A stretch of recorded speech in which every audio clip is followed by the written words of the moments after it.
প্রিয় দর্শক, আসসালামু আলাইকুম। স্ক্রিনে যে বৃদ্ধ মাটাকে দেখতে পাচ্ছেন, আমার কাছে হঠাৎ সাহায্যের জন্য আসলো। কি বলবো, দুঃখের কথা, আমি ওনাকে কি সাহায্য দেবো? আর যে সাহায্যের প্রয়োজন তো আমার পক্ষে সম্ভব না। আল্লাহ কিন্তু আমাকে অতটা সামর্থ্যবান বানায় না। তারপর কি বলে আপনারা শুনুন। এই বৃদ্ধ মার কোনো ছেলে সন্তান নাই। বছর পর আল্লাহ একটা ওনাকে ছেলে সন্তান দিছিল, নাকি আল্লাহ আবার নিয়ে গেল। এই বৃদ্ধ মাটির অনেক কষ্ট। আমার কাছে অনেকক্ষণ ধরে দাঁড়াইয়া কষ্টের কথাগুলো বল। দু চোখের পানি আমারও তার সাথে ঝরছে। দু চোখের পানি জড়ানো ছাড়া আমার আর কোনো পথ ছিল না। আল্লাহ, এমন কষ্ট তুমি কোনো পিতামাতাকে দিও না। উনি এবং ওনার স্বামী এ দুজনেই একসাথে এখনো আছে। আর স্বামী নাকি অনেক অসুস্থ, প্রতিদিন 2000 টাকার ঔষধ খাওয়াতে হয়। উনি এই টাকা কোথায় পাবে? তাই মানুষের কাছে ধার করেই ওষুধ কিনতে হয়। যাই হোক, এই ভিডিওতে যত ইনকাম হবে সব এই বৃদ্ধ চাচিকে আমি দান করব। পাশাপাশি কেউ যদি আপনারা সাহায্য করতে চান তাহলে অবশ্যই আমার কমেন্ট করে জানাবেন।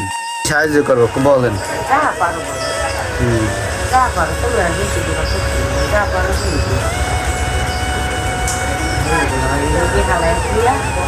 আইসি তোমাকে কাছে কতদিন ধরে অসুস্থ আপনার?